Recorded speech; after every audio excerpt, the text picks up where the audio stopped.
The U.S. is suspending protections for migrant children at the border. Our Camilo Montoya-Galvez reports that due to a Trump administration health order citing the coronavirus, border officials have been expelling thousands of unauthorized migrants. Hundreds are unaccompanied minors. And Camilo joins me now. He is a CBS News immigration reporter. Camilo, thanks very much for being with us. You write that unaccompanied children are being expelled by border officials. What does that mean? Where do they go?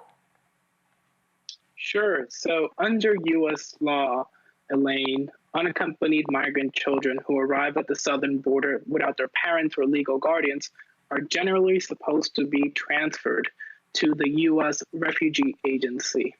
However, in March, the Trump administration issued a public health order directing officials to expel most migrants who don't have proper documents to enter the country under the rationale that they could spread the coronavirus inside immigration jails and overwhelm public health resources at the border. So now these kids, just like adults and other families, are being expelled to their home countries or to Mexico. Well, Camilo, before the pandemic, were children refused entry?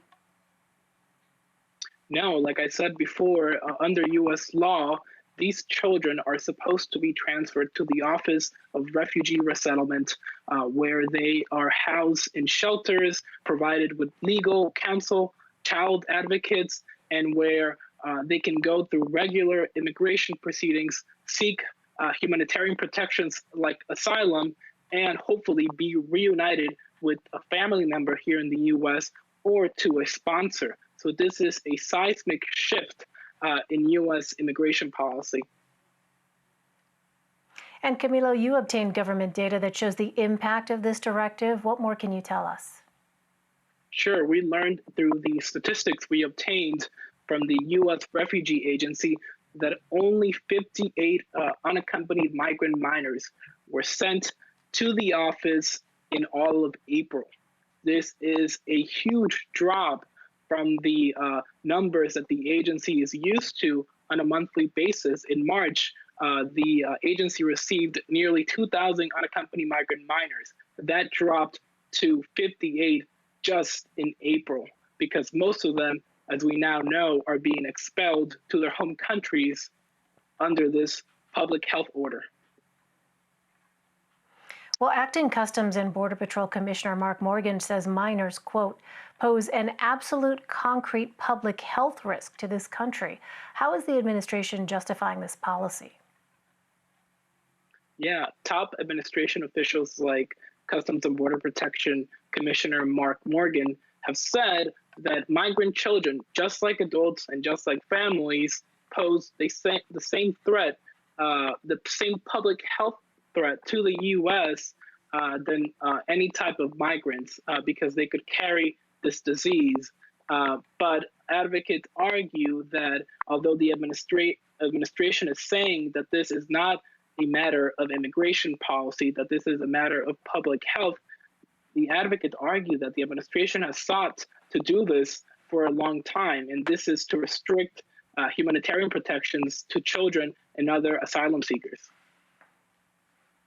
Well, is there any indication of when this policy will end? So the policy was first issued on March 20th and then renewed for another 30 days late last month. And it is supposed to expire on May 20th. But the administration could very well extend this order for another 30 days. And Mark Morgan, the top official at CBP, told us today that that could very well happen. Well, on Wednesday, you were able to confirm the first death of an immigrant in ICE custody due to coronavirus. What are the current conditions within the detention centers? Yeah, this is the first known death of a detainee in U.S. Immigration and Customs Enforcement custody during the pandemic.